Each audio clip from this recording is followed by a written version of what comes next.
kita akan merenungkan firman Tuhan ini dalam satu topik perenungan, yaitu rahasia kemenangan Daud. Rahasia kemenangan Daud.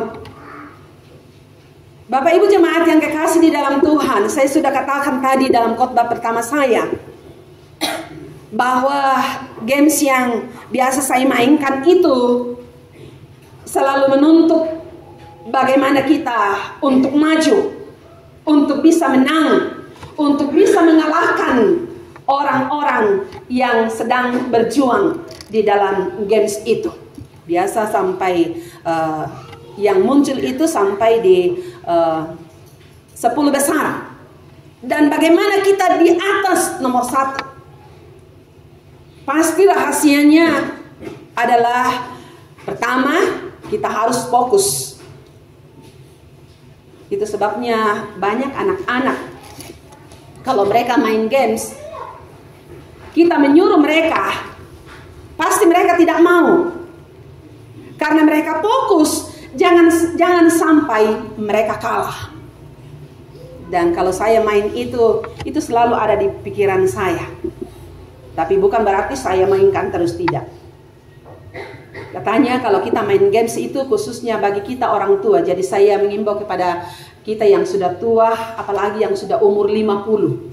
Ya, banyak-banyak kayaknya yang sudah 50, lebih banyak yang 50 ke atas di sini. Kita harus mengasah memori kita, dan bagaimana kita bisa mengasah mempertahankan memori kita ialah dengan main games itu. Tidak apa-apa, jangan sampai mengorbankan pekerjaan kita. Ya, nasulah mau tumbe anak ta, suami pulang kerja, anak-anak pulang sekolah belum masak, itu yang jadi masalah. Tapi kalau hanya untuk melatih memori ini kita, itu adalah sesuatu hal yang bisa kita lakukan di dalam hidup ini. Jangan sampai kita kehilangan kemajuan.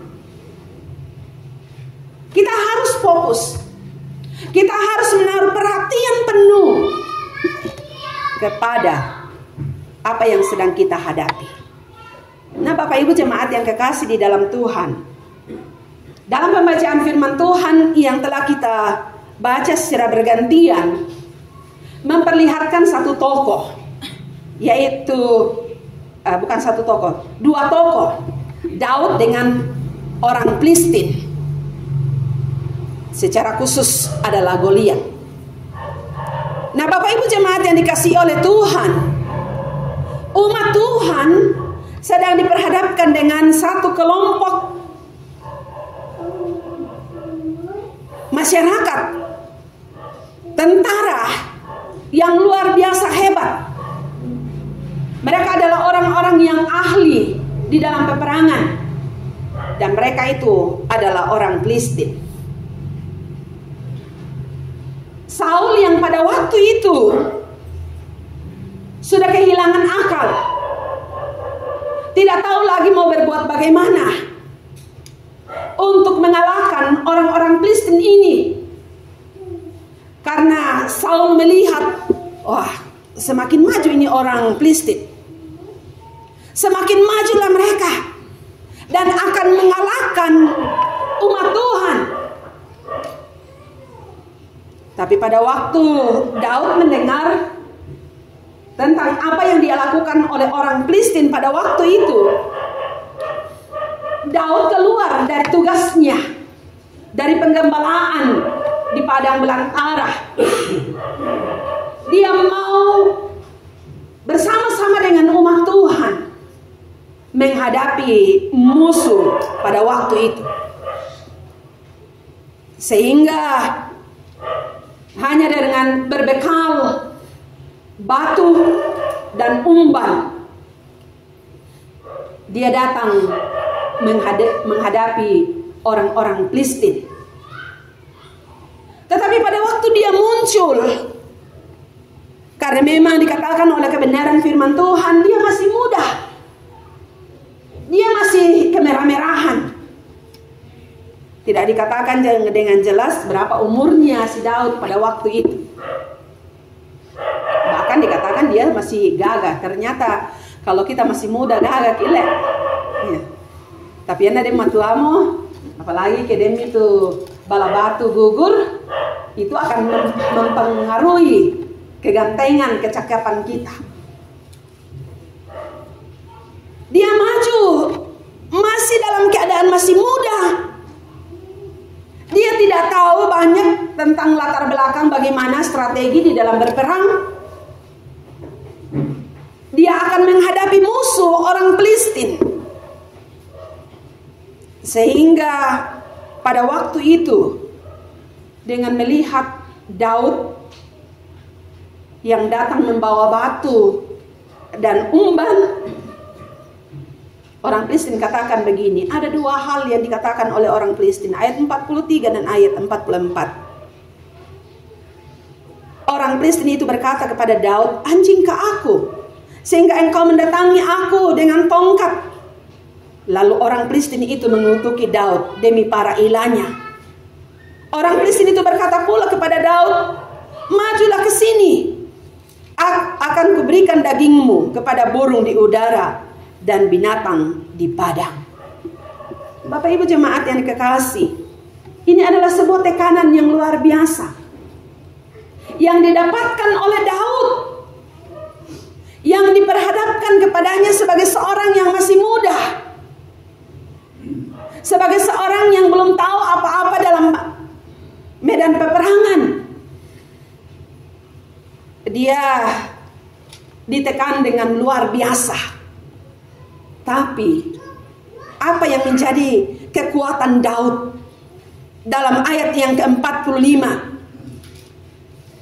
Daud berkata kepada orang Filistin itu, engkau mendatangi aku dengan pedang, tombak dan lembing, tetapi aku akan mendatangi engkau dengan nama Tuhan semesta alam, pasukan Allah, pasukan Israel yang kau hina. Apa rahasia kemenangan, keberhasilan, kesuksesan Daud dalam menghadapi orang Filistin pada waktu itu? Inilah yang akan kita renungkan bersama-sama. Yang pertama adalah Daud menghormati kekudusan Allah. Daud menghormati kekudusan Allah. Hal itu bisa kita lihat dalam ayat 45, ayat 26 dan ayat yang ke-20, ayat yang ke-36. Saya bacakan ayat itu. Lalu Daud berkata kepada orang-orang yang berdiri di dekatnya, apa yang akan dilakukan kepada orang yang membunuh orang Filistin itu dan menyingkirkan penghinaan dari Israel? Siapakah orang Filistin yang tak bersunat itu, sehingga ia menghina pasukan Allah yang hidup? Hal yang sama, hampir sama di dalam ayat yang ke-36. Hambamu ini telah membunuh singa maupun beruang. Orang Filistin yang tidak bersunat itu akan sama seperti salah seekor binatang itu, karena ia telah menghina pasukan Allah yang hidup. Jelas Bapak Ibu jemaat yang kekasih di dalam Tuhan, orang-orang Filistin menekan orang Israel, umat Tuhan, menekan Daud. Tapi Daud tahu satu hal yang menjadi kekuatannya adalah di saat dia tahu menghormati kekudusan Allah, sehingga dia memperlihatkan bagaimana Allah telah menolong dia pada saat dia diperhadapkan dengan singa dan beruang. Binatang buas diperhadapkan kepada dia, tapi dengan cara Tuhan, dalam kemahakuasaan Tuhan, Tuhan memampukan Daud sehingga dia mencabik-cabik mulut singa dan beruang itu. Sehingga hal itu membuat dia mempertahankan dan menghormati kekudusan Allah. Dia tidak mau kalau orang-orang Filistin itu menghina Allah. Bapak Ibu jemaat yang kekasih di dalam Tuhan, Daud maju dengan memperkenalkan siapa Allah itu. Daud maju dengan memperkenalkan Allah yang telah menolong dia dan memampukan dia. Dan itulah yang akan menjadi kekuatannya untuk menghadapi musuh orang Filistin dan secara khusus Goliat pada waktu itu.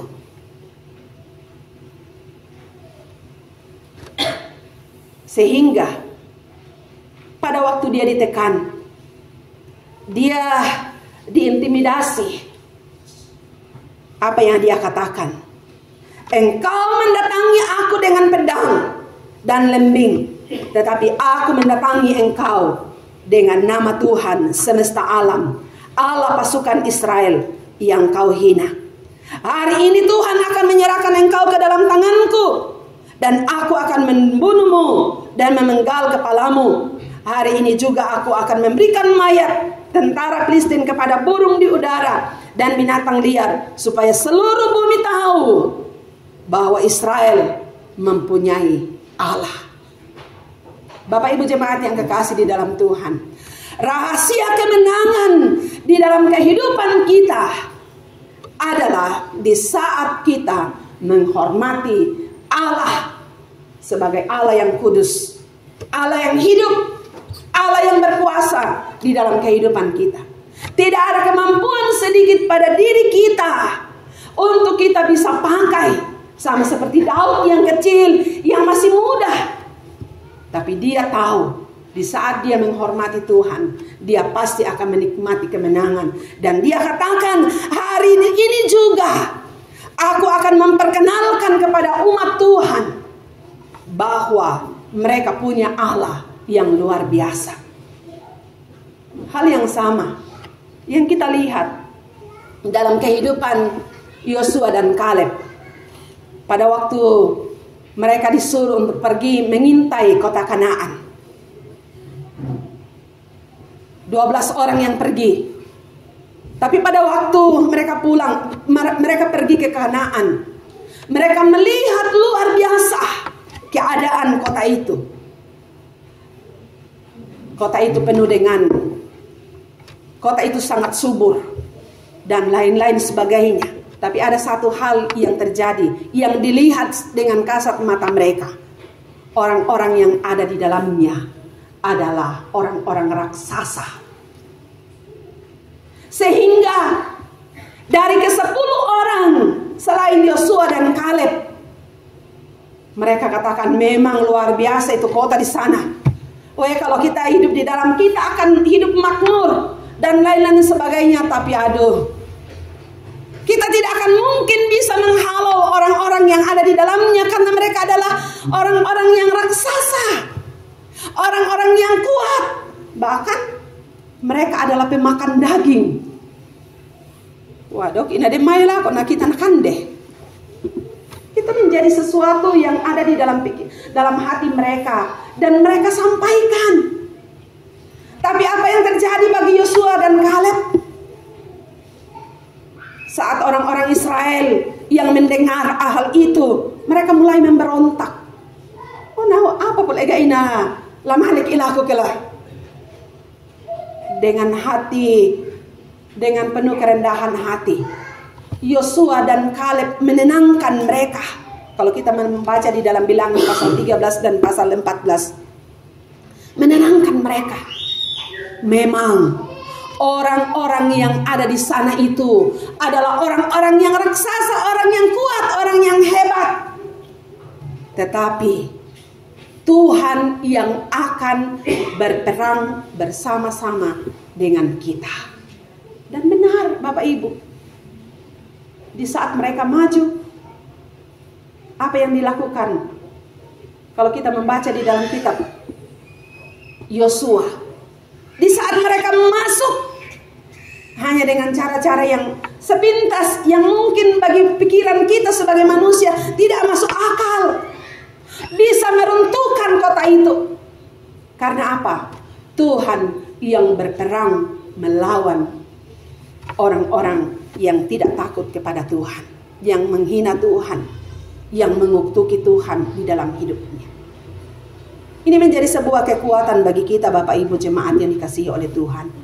Bahwa sesungguhnya kita akan menikmati kemenangan, kesuksesan, keberhasilan di dalam kehidupan kita. Di saat kita tahu menghormati kekudusan Allah di dalam kehidupan kita. Jangan hanya dengan melihat keadaan, kita mulai mengutuki Tuhan. Kita mundur dari iman kita dan lain-lain sebagainya. Bahkan jelas tujuan Daud dalam ayat yang ke-47. Ayat 46 ayat bagian yang terakhir. Hari ini juga aku akan memberikan mayat tentara Filistin kepada burung di udara dan binatang liar supaya seluruh bumi tahu bahwa Israel mempunyai Allah. Semua orang yang berkumpul di sini akan tahu bahwa Tuhan menyelamatkan bukan dengan pedang ataupun lembing, sebab di tangan Tuhanlah pertempuran. Ia akan menyerahkan kamu ke dalam tangan kami. Tujuan Daud bukan untuk memperkenalkan dirinya. Sekali lagi, tujuan Daud bukan untuk memperkenalkan dirinya, tapi mau memperlihatkan kemahakuasaan Tuhan, kekuasaan Tuhan dan kesucian Tuhan dalam hidup umat Allah pada waktu itu, baik kepada umat Israel secara khusus sebagai umat pilihan, maupun kepada umat orang-orang Filistin yang ada pada waktu itu. Dikatakan di tangan Tuhanlah pertempuran dan kemenangan akan menjadi bahagian kita. Bapak Ibu jemaat yang dikasihi oleh Tuhan,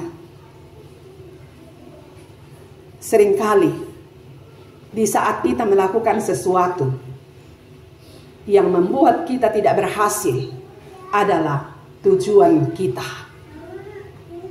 Sekali lagi, yang membuat kita tidak berhasil di dalam kehidupan kita, baik secara pribadi, dalam persekutuan, secara khusus di tengah-tengah pelayanan, hal yang akan membuat kita tidak berhasil, kegagalan demi kegagalan akan kita. Karena apa? Kita hanya mau memperkenalkan diri kita. Lihat kegagalan yang dialami di dalam Alkitab. Pada waktu umat Tuhan mau membuat menara Babel, dia mau membuatnya sampai di langit. Supaya apa? Supaya manusia melihat, wah hebatnya, pintarnya mereka. Lucifer ingin mau seperti dengan Allah. Dia adalah malaikat yang agung, yang mulia. Tapi ia ingin melebihi Allah. Apa yang terjadi? Dia dilemparkan ke bumi. Orang-orang yang membangun menara Babel dikacau balaukan. Kalau sudah kacau balau, sudah tidak ada terjadi apa-apa. Karena itu Bapak Ibu jemaat yang kekasih di dalam Tuhan, mari di dalam kehidupan kita sebagai seorang yang percaya kepada Tuhan, untuk melihat apa tujuan kita melakukan sesuatu di dalam hidup ini. Apakah demi kemuliaan Tuhan? Apakah demi kemajuan pelayanan Tuhan? Ataukah untuk diri kita? Hati-hati. Hati-hati kalau kita mau mencari nama. Saya mendengar beberapa jemaat Tuhan, ya, baik biasa duka aku pikir, seringkali juga kita tidak percaya diri, ya, sehingga seringkali nanti eka dikana, ya, nanti tidak. Kalau memang Tuhan memberikan, dan sebentar kita akan lihat, kalau Tuhan memberikan sesuatu bagi kita dan kita mau pakai untuk melayani Tuhan, demi untuk kemajuan pelayanan Tuhan dan kemuliaan Allah, maka lakukanlah itu dengan baik dan akan berhasil dalam kehidupan kita. Yang kedua, Bagaimana Daud bisa memenangkan pertempuran itu? Bisa menikmati keberhasilan yang luar biasa. Adalah di dalam ayat yang ke-49. Daud memasukkan tangannya ke dalam kantung itu. Ia mengambil sebuah batu dan mengumbannya, sehingga kenalah dahi orang Filistin itu. Batu itu terhujam ke dalam dahinya, dan ia pun jatuh dengan muka ke tanah. Kalau dalam terjemahan lama dia meninggal. Hal yang kedua yang dimiliki oleh Daud, selain dia menghormati kekudusan Allah, dia tidak mau kalau orang-orang lain menghina Allahnya. Hal yang kedua adalah dia menghidupi iman itu. Dia menghidupi iman. Bukan karena batu, bukan karena umban yang dia pegang, tapi ada sebuah kekuatan di dalam dirinya, meyakini tadi bahwa Allah pasti akan memberkati, Allah pasti akan membuat dia berhasil dengan sarana yang ada melalui batu itu. Bapak Ibu jemaat yang dikasihi oleh Tuhan, kita melihat satu kisah yang terjadi dalam kehidupan rasul-rasul, khususnya di dalam Kisah Para Rasul pasal yang ketiga. Petrus di saat dia berkhotbah, dia masuk di dalam rumah Tuhan, di sinagog pada waktu itu. Di pintu gerbang dia menghadapi seorang yang lumpuh. Orang lumpuh ini mengharapkan sesuatu dari orang-orang yang masuk beribadah di dalam rumah Tuhan atau rumah ibadah saat itu. Orang lumpuh ini sangat mengharapkan uluran tangan daripada orang-orang yang masuk. Pasti nak konang, yan atau sarani, yan atau mau matakut atau mau matua, pasti akan memberikan sesuatu kepada saya. Sehingga itu sebabnya dia ada di pintu gerbang bait Allah pada waktu itu. Tapi pada waktu Petrus masuk, apa yang dikatakan oleh Petrus? Mari kita membaca di dalam Kisah pasal 3, Kisah Para Rasul pasal yang ketiga, ayat yang ke-6. Tetapi Petrus berkata, emas dan perak tidak ada padaku, tetapi apa yang kupunyai, kuberikan kepadamu. Demi nama Yesus Kristus, orang Nazaret itu, berjalanlah. Orang lumpuh sangat mengharapkan uluran tangan daripada Petrus. Dia sangat-sangat berharap untuk mendapatkan sesuatu yang dapat dia pakai memenuhi kebutuhan hidupnya. Tapi pada waktu Petrus datang dan lewat di tempat itu, dia melihat orang lumpuh itu. Dia katakan, emas dan perak tidak ada padaku, tetapi yang kupunyai kuberikan kepadamu. Apa yang dipunyai? Iman yang meyakini bahwa di dalam nama Yesus engkau akan berjalan.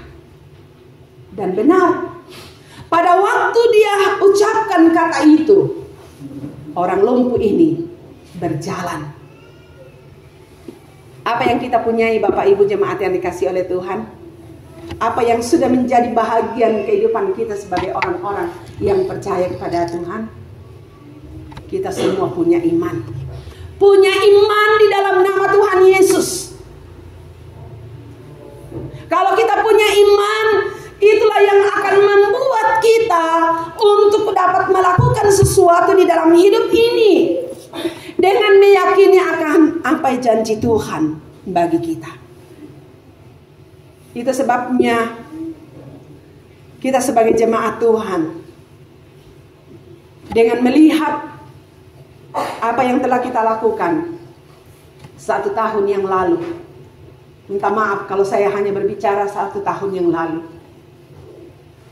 Dalam dukungan kita terhadap pekerjaan pembangunan yang ada di samping. Dalam iman kita menulis. Sekalipun apalagi yang tidak punya pekerjaan tetap, yana din siamo pengkarangan yang tetap, pekerjaan tetap tidak menjadi masalah. Tapi kalau tidak punya pekerjaan yang tetap, tapi dalam iman kita menulis, Tuhan, ini yang saya tulis. Apa yang terjadi Bapak Ibu? Luar biasa. Dari pengakuan bendahara, selain dari hal-hal yang dilakukan oleh beberapa orang, dari pengakuan itu sungguh luar biasa. Lebih 100 juta. Lebih 100 juta. Hanya dengan 150, 250, 500. Yang saya lihat paling tinggi 500. Luar biasa. Iman mendorong kita untuk bekerja.